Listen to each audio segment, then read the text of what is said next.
So, it's August 2018, or probably at least September 2018 by the time most people see this, so I think we've all heard of A Hat in Time by now. But, are you sure you're ready for the next big thing, A Time in Hat? Wait, that was Chinese Five Spice. What's going on in there?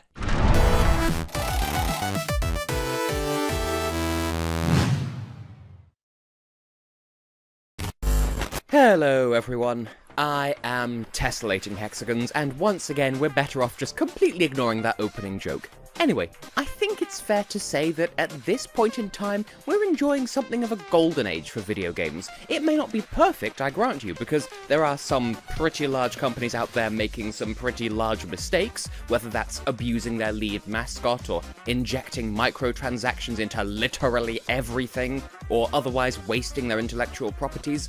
But for every Star Wars Battlefront 2, Sonic Forces, or depending on your outlook, Yooka-Laylee, there's a Sonic Mania, a Danganronpa V3, and, depending on your outlook, Smash Bros. Ultimate. And that fact would indicate that the market is pretty mediocre, with a good balance of amazing and awful on each side, but there's a slight catch to be had here. It's 2018, and late 2018 at that as of the time of recording this. Technology is pretty advanced, and people in their prime at the moment are beyond technologically literate. What I mean to say is, there's a means, and an audience, and a workforce to give life to a thriving indie game community. And I admit, the indie scene is open to all the same follies as the AAA companies, but the stakes are much higher here. In the world of independent games, it's truly a case of sink or swim to the extreme. If you hit the big time, you hit it hard. I mean, look at the likes of Five Nights at Freddy's with its extensive series of games, quadrilogy of novels, lucrative merchandise deals, and even talks of a Hollywood film along the way. Look at the likes of Undertale with its roaring success on YouTube and Tumblr. Look at Stardew Valley, handcrafted by a single person into the next big farming life simulator, taking on the likes of Harvest Moon and Animal Crossing directly. I stipulate this much because the inverse is also true. If you miss the mark with an indie game, you're not so much forgotten about as you are reverse noticed. If you mess up, and badly, the most attention you'll ever get is a few condescending memes and that's it. And if you don't make an impact at all, you will just be completely ignored. All your effort will go to literally nothing. All of this is to say, indie games have a much stricter means of being quality controlled, since independent studios can't fund ridiculous advertising campaigns to tell you to your face, you like this because we said so. So, with that being established, we can safely infer that if an indie game is good, chances are it's actually very, very good indeed. Now, recall what I said before about the people making indie games, who are currently in their prime right now at the moment. They grew up on the first wave of video games, they have nostalgia, and now they have the ability to create the games that they would have wanted to play back in the day. They can make their childhood fantasies happen now, and that long-winded introduction brings us up to what I wanted to talk about today. Admittedly, I think I ran a bit overlong with that introduction, but the focus of this video is A Hat in Time, a delightful, humorous 3D collectathon platformer born out of exactly the situation I just described. Inspired by the likes of Super Mario Sunshine and other games of that flavour, crossed with the wit, presentation and writing style of the likes of Paper Mario The Thousand Year Door, sprinkled with a bit of modern-day cynicism. And now, allow me to make up for that lengthy intro with some fast facts. It was developed by a studio called Gears for Breakfast, fronted by one Jonas Karelu, also known as @MikuCube on Twitter.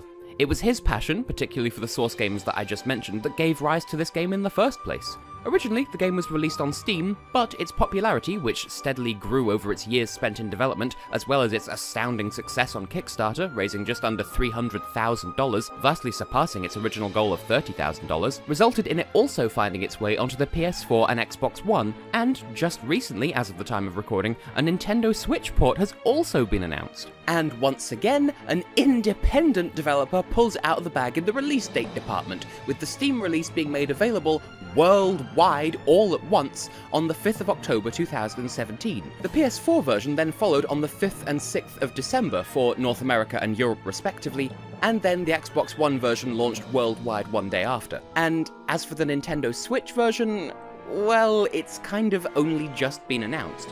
By the time this video goes public, we'll probably have a better idea of when it's going to go live, but for the moment, sort of don't know.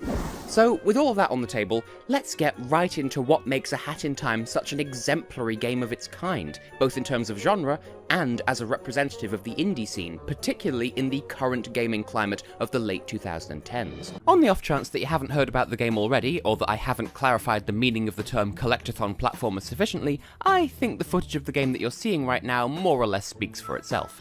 The game takes place in a 3D environment from a third-person perspective, and through navigating level geometry, which may or may not be a literal interpretation of the word platform, you marathon your way through levels, collecting things along the way. In this instance, this undertaking is performed by a protagonist known only as Hat Kid, because she's a kid with a hat. Genius, I know. Anyway, the story has her travelling home in her spaceship from some distant galaxy when a resident of the planet the game takes place on stops her and demands that she pays a toll for passing through their airspace. When she refuses, he breaks into the ship, causing the inevitable vacuum of space to suck out all of her ship's fuel source, scattering them across the planet below, and thus giving her a motivation to get down there and start collectathoning, armed only with an umbrella that she finds at the end of the first level, which can be used for close-range combat. Yeah, sounds a bit crazy, but stick with it. The fuel source in question that you're looking for are timepieces, an excellent play on words if I do say so myself. They take the form of magical floating hourglasses with the power to control time, and represent the end goal of any given stage. Collect it, and you return to Hat Kid's spaceship in preparation for you to head to the next level. Along the way, you'll also find balls of yarn that can be used to create new hats to give Hat Kid additional powers, varying between the ability to sprint, or to ground pound, or even to slow down time for a short while. And pons, which are the game's currency, and they make the most satisfying string of sound effects that increase in pitch the more you collect in close succession. Those can be exchanged for badges that give you bonus abilities, such as being able to fire a projectile beam out of your umbrella, or completely ignore taking damage if you fall from a great height, that sort of thing. In not so many words, just like all good collectathons, everything you collect has a distinct purpose, even if that purpose is just to help you get a different collectible. And as for the levels themselves, they're represented by telescopes in various rooms within Hat Kid's ship. But, of course, with her collection of timepieces missing and spread across the planet, most of her ship is without power and thus in emergency lockdown, thus giving the game an excuse to prevent you from going for later levels too soon. And so that's the flow of the game. Go into one room of the hub, look through the telescope there, select a mission, play it, collect a timepiece, collecting yarn, pons, and badges along the way, and then return to the hub, unlocking more rooms and abilities the more collectibles you get. Of course, there is some variety within that. Levels that take place on the same area of the planet, within the same world, if you will, are grouped together into one chapter. And each chapter has a different requirement for unlocking subsequent missions. In the first, you just need to complete a mission and then sometimes pay a small number of pons to open the next. In the second, you find yourself working for two rival directors in the same film studio, and so you have to complete both of their first missions before you can take on the next for either of them. In Chapter 3, you're working under a rather strict contract, so you have to actively seek out other contracts within the level that would allow you the contractual obligation to do those other missions. And in Chapter 4, all bets are off. You can just free roam around the area, and if you bumble into an area that contains a timepiece mission, then lucky you, go ahead and do that mission. The reason this kind of progression is important is, much like in Super Mario Sunshine, which served as a key pillar of inspiration for this game, the exact mission that you select when entering a level determines what state the area is in when you arrive. That is to say, 99% of the time, the game will only let you collect Timepiece X if you enter the mission where Timepiece X is the end goal. All the others simply won't spawn, or at the very least, vital components of the mission, such as specific necessary characters or whatever, just won't be loaded in. So if you pick a timepiece in particular, that's the one you're going for, no questions about it. Of course, there are occasional exceptions to this, usually in the shape of so-called time rifts, which exist in a consistent location within any given level, meaning that they're accessible regardless of which mission you choose to look for them in, as long as that mission allows you to access whichever part of the world the rift exists in, if that makes any sense. Inside these rifts are stages very, very much drawing further inspiration from Super Mario Sunshine, or specifically the so-called Secret of missions and their strange bonus pocket dimensions they involve. Now, you might well wonder why I've gone to such great pains to spell out a main overview of the game in video essay form. Well, burgeoning anxieties about the quality of my script writing aside, and yes, I have quite a few of those, but time and a place, it's vital that you understand how the game works, so that nothing is left ambiguous when I say that, when coupled with how well the game controls, even using a keyboard, because, I mean, let's face it, this sort of game was built to be played with a controller, the gameplay I just described is downright fun. That's what the developers were aiming for, and they've succeeded. They've won. The game is fun to play. If you've been following these videos for a while, you might recall that that was one of my biggest reasons for praising the first Spyro game too.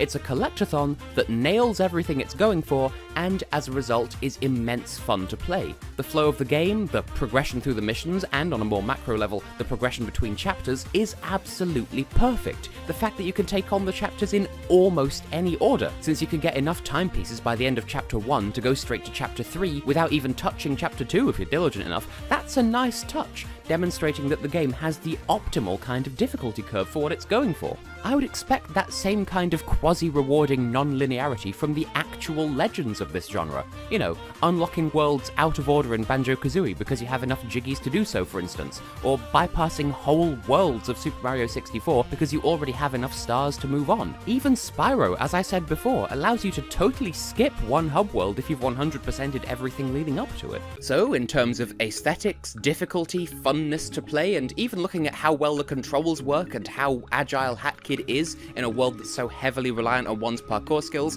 in all of those terms, A Hat in Time has nailed it in every single way. And this is saying nothing of the game's sense of humour as well. There is a very millennial-tasting sense of cheerful existentialism and self-awareness in a lot of the game's wit and charm, and as someone who falls right into the target demographic, a depressed graduate of Generation Y who falls exactly into one half of the age bracket that is the two millennial generations, plural, yes there are two, I totally appreciate it.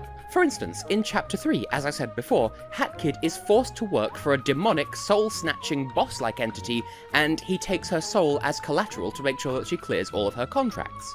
When she does so and has her soul restored to her body, the game narrates to us that we feel just the regular amount of empty. That's the kind of nihilistic charm we're working with here. Now, don't get me wrong. I'm not praising it for having that kind of writing just specifically because it juxtaposes it with cheery visuals, because not all of the game is written like that.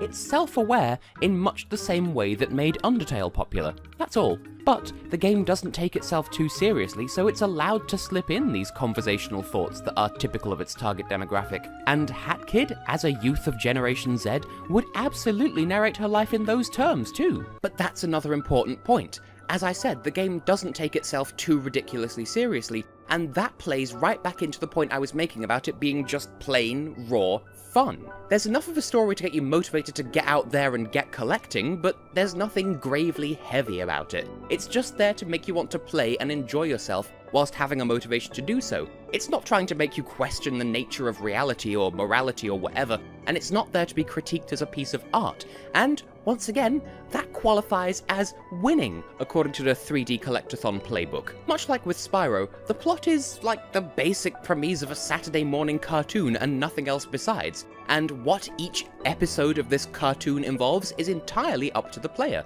Admittedly, that is influenced a little by the story of each individual chapter, whether that's an island ruled by the mafia of cooks, or two rival directors battling for Totally Not an Oscar, the aforementioned soul-destroying contract work that may or may not be an allegory of some kind, or the free-roamingness of Alpine Skyline, but even those chapter-centric sub-stories aren't trying to be anything more than just additional motives for you to get in and reclaim your timepieces in a world that genuinely feels alive and lived in. So, what then? Is this just the perfect game? I mean, we're pretty deep into this review, and I've done nothing but talk about history and then praise the game. Well, it's not without its faults, I'm afraid. For one thing, as I said, there isn't much in the story department, which by itself is fine, but that does waste a fair amount of potential. Remember, the timepieces, each individual one of the 40 that are collectible in-game, they each autonomously hold the power to control time. You know, pause it, rewind it, etc. But the game doesn't really do much with that idea. In fact, for a game entitled A Hat in Time, it's about 90% hat and only 10% time at best. HatKid herself can't, or maybe won't, use the timepieces for time travel purposes herself, and exactly 2 characters in the game on the planet below actually do anything with them beyond that, and both of those are over and done with before the halfway mark of the game. Granted, the first one of those is Moustache Girl, the closest thing the game has to an overarching antagonist, who declares herself to be Hat Kid's rival, steals some timepieces, and then creates a parallel universe future by messing with history, and that's the whole basis of the single mission that is Chapter 5, so it's not without repercussions entirely, but it still kinda feels like a waste. And the only other example in the entire game is the antagonist of Chapter 2, which I won't spoil because that's a big plot twist. Specifically, they want to use just one single timepiece to go back in time and change the history of the totally not Oscars, and that's it, that's all they want. Two characters in a game as rich as this actually have any aspirations towards time travel whatsoever. That's as close as it comes to being a gameplay mechanic in any meaningful way. It's fine, the game is still fun, it just ends up feeling kind of like an artifact from earlier in development, from an era where maybe time travel was a bigger mechanic, but as a result, it makes the title feel a little bit redundant for the whole game. And the odd thing is, it's not as if Hat Kid herself isn't totally immune to the allure of time powers. The last hat in the game is the so-called Time Stop hat, which, as the name suggests, grants her the power to slow down time to a fraction of its usual speed for a few moments. But that's from the power of a hat made from magic yarn. The timepieces don't even come into it. I grant you, this is a bit of a nitpick because the rest of the game works just fine either way. It's just a bit jarring how irrelevant the timepieces end up being to the story for how powerful they are. And for that matter, recall that I just mentioned how there are only 40 timepieces in the whole game. For a game as fun as this, it's disappointingly short, and only has replay value for as long as you enjoy replaying the same missions. Sure, there are plenty of them to choose from, but compare and contrast other collectathons. Super Mario 64 has 120 of its main MacGuffins, Spyro 3 has 150, and even Yooka-Laylee, as another late 2010s platformer stemming from similar roots, has 145, so to say that A Hat in Time stops after 40 is disappointing to say the least. However, the story doesn't quite end there. For one, when I Let's Played the game, I managed to get 23 episodes out of it, averaging at just over 20 minutes each, some a bit above, some a bit below. So it's not as if you won't still be playing for a good few hours, and there are other things to keep an eye out for in-game anyway. For one, during the early game, you'll find so-called relics hidden throughout the levels. Collect those and assemble them correctly in the hub, and you open bonus time rifts in each chapter, but those are still required to reach 100% in the first place, so they're not really additional bonus content, they are just another thing to look out for. But once you have all the relics, all the remaining items in the game that would have been relics if you'd got them first, instead turn into Rift Tokens, another bonus collectible that you can spend in units of 3 to get additional bonus things, namely so-called hat flares, which make Hat Kid's hats look different, like there's a whole slew of those, bonus color palettes to make Hat Kid herself look different in terms of colors, and music remixes to have a choice of different songs play in each mission. But even those are finite in supply, both the bonuses and the Rift Tokens that you use to buy them, and even then, there aren't as many Rift Tokens as there are bonuses, so you can't even get all of them in a single save file. So, to address the game's longevity issue, or at the very least, the longevity issue of its Steam release, it relies on the existence of mods and fan-made levels to keep the appeal going, and it does succeed in that regard. These downloadable community-led levels do yield more timepieces and specifically mod Rift tokens, and yes, that does get much more playing time out of the game, but it doesn't quite feel the same. But here's the thing. As of the release of this video, the developers have announced an upcoming DLC pack, which will have been released by the time this video goes public, that adds an entirely new additional chapter into the game, as promised by one of their stretch goals on Kickstarter. And, in fact, that same stretch goal promises that there will be another such DLC pack coming next year with another completely full additional chapter. The one releasing in September of 2018, meanwhile, also adds a bonus super hard mission mode and local co-op play, so who knows what kind of bonus content will join the game when the next additional chapter is released. Now, don't get me wrong, if you play the game when I played the game, you will still run out of game disappointingly quickly, especially if you were raised on collectathons just like Mr. Carolou was, and just like I was. But if you play the game once its remaining chapters have been released, it probably makes for a longer and more satisfying experience.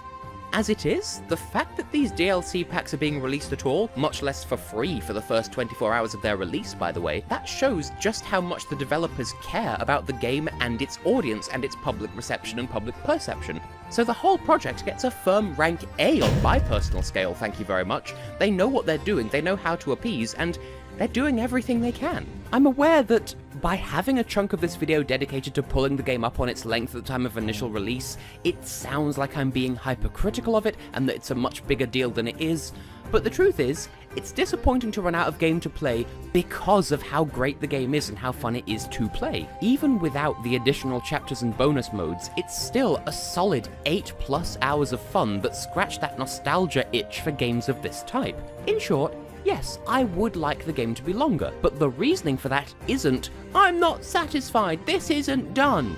Instead, it's, that was great, I want an encore. And if you can come out of the woodwork as an independent studio with an entirely new intellectual property and get that kind of reaction right out of the gate with your first game, well, as I said before, you are winning as a game developer.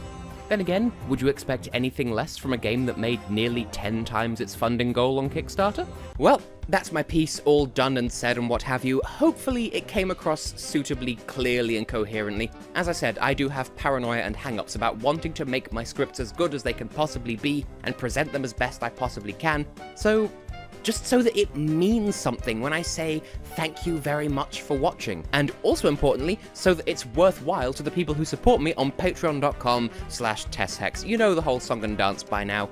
Pledge $1 to see these videos ad-free a month before anyone else and access the exclusive corner of my Discord server, and pledge more if you want to get more perks, more prizes, and all of that good stuff. I won't force you to do it, but I do appreciate the support. For now though, as ever, I have been and will continue to be Tessellating Hexagons, ever so slightly salty because my camera tripod was covering up most of my script for this video, so if it was garbage, that's probably why. And I do hope you'll join me again sometime very soon. If this video wasn't garbage before, then I certainly just ruined it now. See you in the next one.